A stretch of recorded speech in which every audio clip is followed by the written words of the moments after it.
ఇలా ఈజీగా హెల్తీగా చాలా షార్ట్ టైంలో అయిపోయే రెసిపీ అండి ఇది.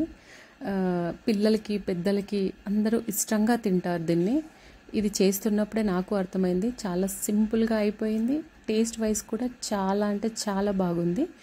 మా పిల్లలు మాత్రం చాలా ఎంజాయ్ చేశారు. సో దీనికి ఏం లేదండి, ముందు నేనైతే ఇక్కడ స్ప్రౌట్స్ తీసుకున్నాను. మీకు ఏది కావాలంటే అది తీసుకోండి. నేనేమో మొలకెత్తిన పెసర్లు, వైట్ బొబ్బెర్లు తీసుకున్నానండి. దాన్ని ఒక 2-3 అవర్స్ సోక్ చేయాలా బొబ్బెర్లను మాత్రం. పెసర్లు ఎలాగో మొలకెత్తినవి. సో ఇవి రెండు కలిపి ఒక విజిల్ తీసుకోవాలా. దాంట్లోనే ఒక ఆలు కూడా యాడ్ చేసేసుకోవాలా.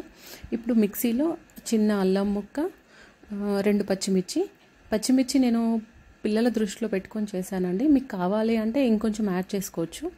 ఇలా గ్రైండ్ చేసుకున్న దాంట్లో ఈ 1 విజిల్ తీసిన ఎక్కువ విజిల్స్ పెట్టకూడదండి, ఎందుకంటే బాగా మెత్తగా అవుతుంది. సో అలా అవ్వకూడదు, అందుకని చెప్పి ఓన్లీ నేను 1 విజిలే తీసినాను. సో అలా చేసిన స్ప్రౌట్స్ని కలిపేసి గ్రైండ్ చేయాలా. ఇలా గ్రైండ్ చేసిన దాంట్లోనే మీకు ఇక్కడ చూపిస్తున్నాండి నేను ఏం తీసుకున్నాను. సో దీంట్లోనే ఇప్పుడు మనము కొంచెం జీలకర్ర, మీకు కావాలంటే జీలకర్ర మీ పిల్లలు తినరు అని అనుకుంటే మనం మిక్సీలోనే పచ్చిమిర్చితో పాటు జీలకర్ర కూడా యాడ్ చేసుకోవచ్చు. సో ఇక్కడ నేను కొంచెం జీలకర్ర తీసుకున్నాను. దీంట్లోనే కొంచెం ఆనియన్స్ మాత్రం ఎంత చిన్నగా కట్ చేసి వేసుకుంటే అంత టేస్టీగా ఉంటుందండి.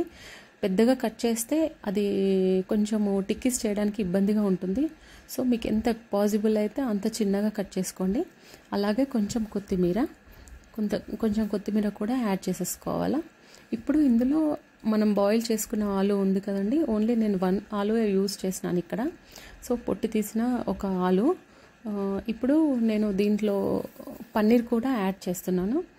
సో పన్నీర్ ఏంటంటే నేను ఇంట్లో తయారు చేసిన పన్నీర్ తీసుకున్నాను. మీరు కావాలంటే మీరు ఇంట్లో తయారు చేసింది ఉంటే వేసుకోవచ్చు, లేదు అంటే మనం బయట నుంచి తెచ్చిన పన్నీర్ కూడా యాడ్ చేసుకోవచ్చు.